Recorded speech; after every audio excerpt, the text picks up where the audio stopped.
Yep, it's your boy Mullah. As we got that fire, we back with another. And if you ain't with the MCU, this ain't for you. So please, deuces. So we finna check up with what is Lady Loki's real plan. I guess they know. I don't know. We about to find out together. What is this about? This isn't about you.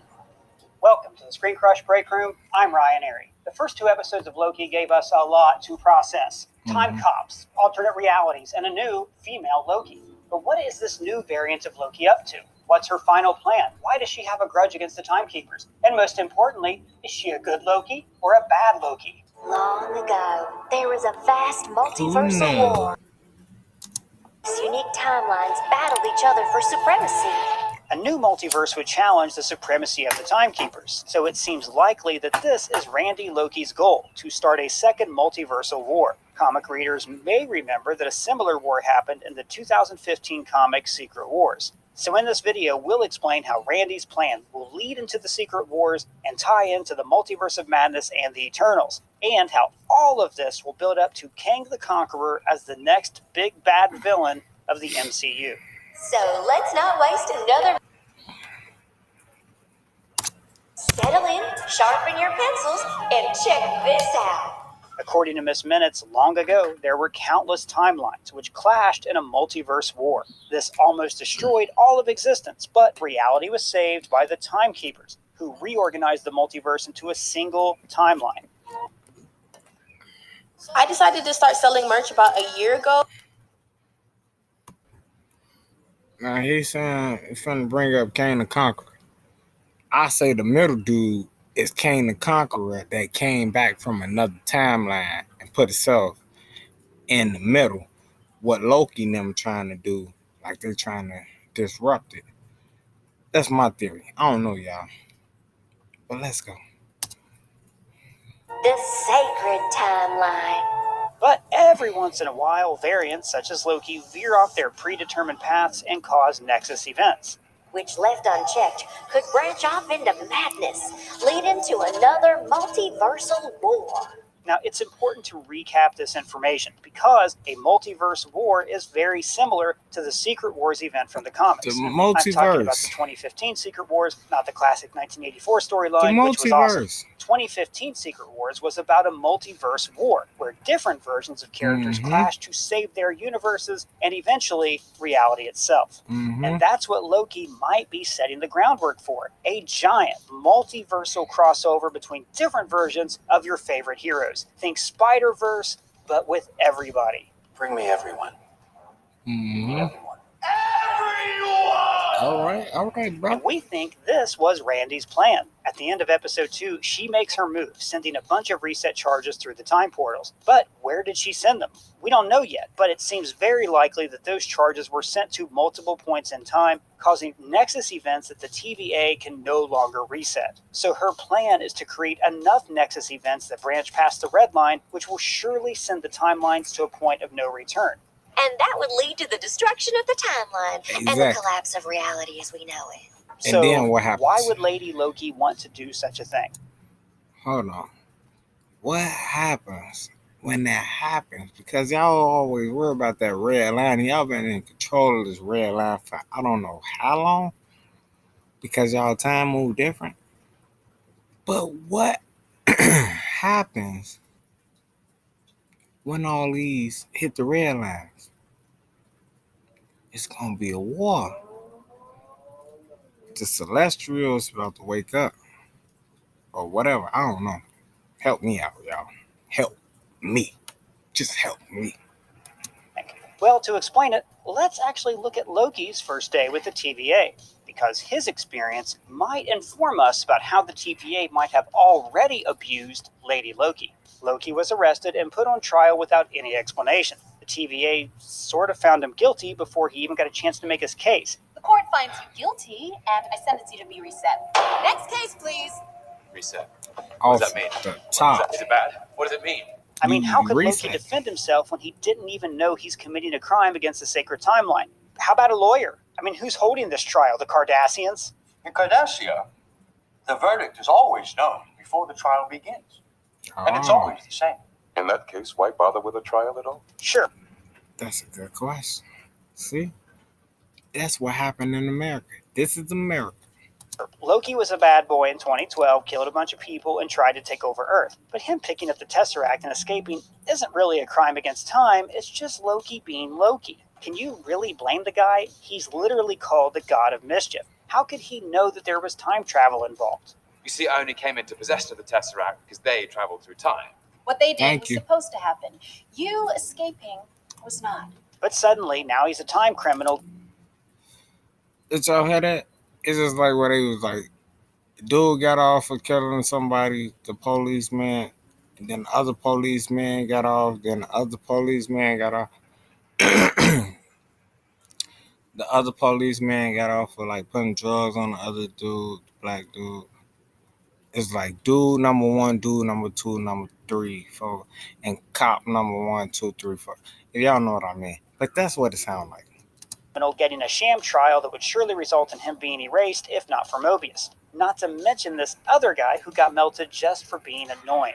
Now, this may sound like I'm kidding around, but would you want to be melted from the inside out for a crime that you didn't even know you could commit? Even to a guy like me, that's cold. So we've seen the TVA have very little sympathy for variants. To They them, erase they're all just the time cosmic mistakes. stones. I don't want anybody out there to forget what you are. Infinity stones. Capturing a murderer. No, a cosmic mistake.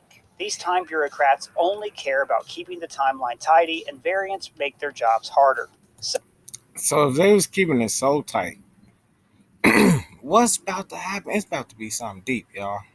It's gonna go back to the old stuff, probably, or probably some of the new stuff. Hopefully, the new stuff, guys. So, from a certain point of view, the case could be made that the TVA are a bunch of assholes. Okay. And this is where Lady Loki comes in. Don't call me that. You can call me Randy. What if she received a similar terrible and unjust treatment from the TVA? What if Lady Loki didn't take kindly to the TVA trying to erase her from existence just for existing?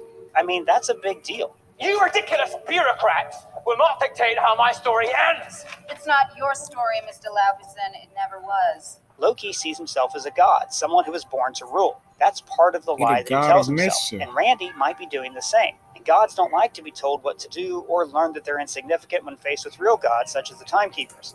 We know that 2012 Loki isn't the first variant to... So when he did that move, right? That's when he had got the thing. When he was fighting that big dude up in the stove, he called whatever he called it like Thor hammer, and he caught it. Pow! Oh yeah, pay attention. to escape his predetermined path. Type we should all be very familiar with because the TVA has pruned a lot of these guys, almost more than any other variant. Apparently, the TVA has dealt with other versions of Loki in the past. So this means that Loki always finds a way to break the Timekeeper's rules and escape his predetermined cycle. Speaking of, we made a video about Loki breaking from his metaphorical loop. Be sure to check that out later, and you will not be disappointed. You and I, Okay. here at the TVA, we're the only ones who are actually free. The show might be setting up Loki as a Nexus being. In the comics, Nexus beings are entities who can alter the flow of time, and they're pretty much free from the Timekeeper's control. For instance, Scarlet Witch is a very powerful Nexus being thanks to her chaos magic, and WandaVision had some hints about her being a Nexus being in the antidepressant commercial. Ask your doctor about Nexus, a unique antidepressant that works to anchor you back to your reality. Or the reality. This could also mean that Okay. What makes her Nexus, y'all? Is it because she got the gene of a mutant? Because her daddy supposed to be Magneto. And Quicksilver daddy is Magneto too. They brothers and sisters, they twins. I don't know. Y'all help me out. Lady Loki is also a Nexus being. This would make her more dangerous than a regular rogue variant. As Nexus beings, the variants of Loki exist outside the timeline. So the TVA don't know their future, which gives the variants the advantage. And if this Lady Loki is a more successful version of the 2012 Loki, then that makes her so much more dangerous. This is why she was able to escape the TVA and terrorize the Minutemen. But the show Loki, at its center, is a meditation of free will versus fate. So everything is written. Past, present, future. There's no such thing as free will. The Loki variants can escape their predetermined paths, which means that Loki is proof that the timeline isn't set in stone, and that there is free will after all. Yeah. We're all gonna die anyway. And so, maybe Randy's plan is to destroy the TVA, kill the Timekeepers, and free the multiverse from predetermination. This will free everyone from the control of the timeline, make everyone a variant. But while that's a nice sentiment, this will have disastrous results. With no Timekeepers, the timeline will be in shambles. New timelines will be created, and it'll only be a matter of time before another multiversal war threatens to destroy all of reality. We're doomed. Now, of course, since we're talking about a variant of Loki here, it wouldn't be too shocking if Lady Loki uses the multiverse war to attempt to take over of all reality. Lokis do what Lokis do. Come on. What did you expect? But Lady Loki might be in way over her head. The Timekeepers are the most powerful beings in the universe, more powerful than the Infinity Stones. I mean, in just one scene, Marvel made Thanos' life's work insignificant. How do you have these? Now that's a good one. Because we've been watching this for like 10 years just to get to they don't even mean nothing, man. Huh?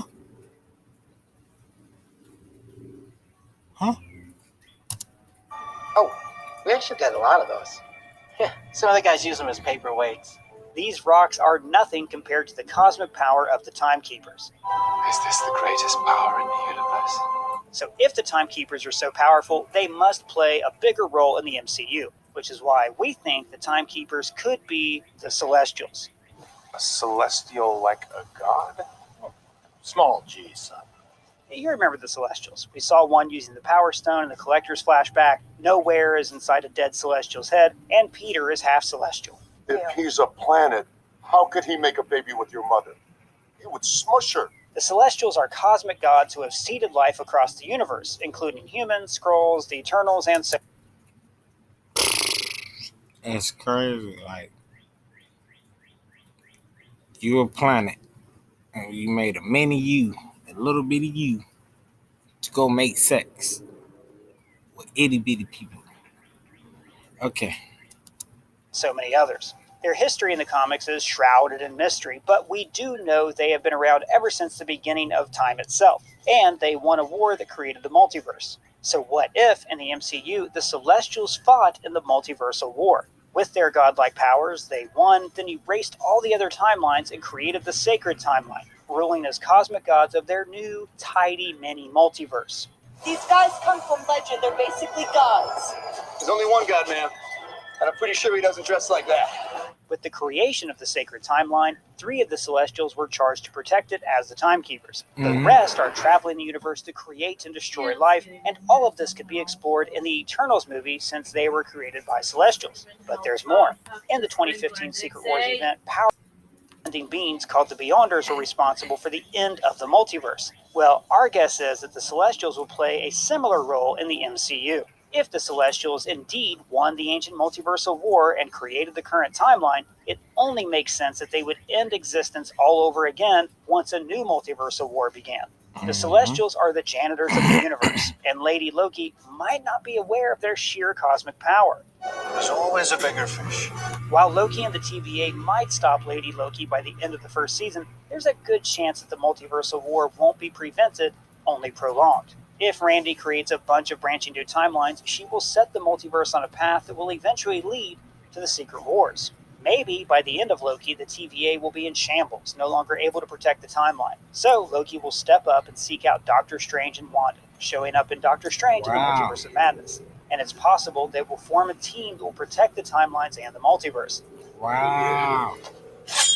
Loki, You think you're some kind of sorcerer? Don't think for 1 minute you second-rate. All right, bye-bye. Perhaps we will see heroes from different universes join this team, all attempting to prevent this multiversal war. Yeah. This is something that's being teased for What If, as the heroes in that show will form Guardians of the Multiverse. If Secret Wars is going to happen, it only makes sense that we will get a team that attempts to prevent the multiverse collapse and prevent a timeline war. But, just like Thanos, Inevitable. the multiversal war is inevitable.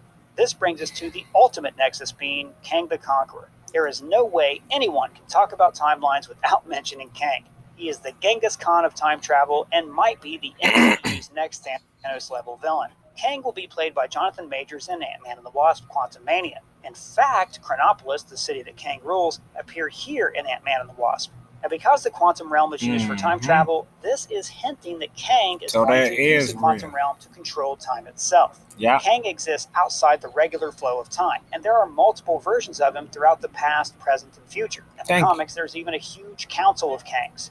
And Kang is the perfect villain for this multiversal war. He considers time to be his domain, and anyone who messes with his temporal kingdom will suffer the consequences. Time to show the 21st century how I earned the title of Conqueror. Lady Loki might be the one that creates multiple branching timelines, but Kang is the one who will start the full-blown timeline war. This will be the MCU's Secret Wars, as the multiverse clashes and heroes from different universes fight to save their own realities. Yep. This will bring the cleansing of the Celestials as the timeline becomes too unstable, and the cosmic gods will decide to reset all of reality again. That's the best way to raise the stakes after Endgame, and it could all start with Loki. Stepping off your path created a Nexus event. It's going to be a big Nexus event. The Nexus, for real. Leading to another multiversal war. It's going to be Secret Anyways, this is what Wars. we think Loki might be planning. Do you think the Timekeepers are Celestials? What will be Lady Loki's real name other than Randy? Let me know in the comments below. So, y'all heard it. It's your boy Mullah this week at that 5. And we going to be back with another one. And I'm out of here. Bow.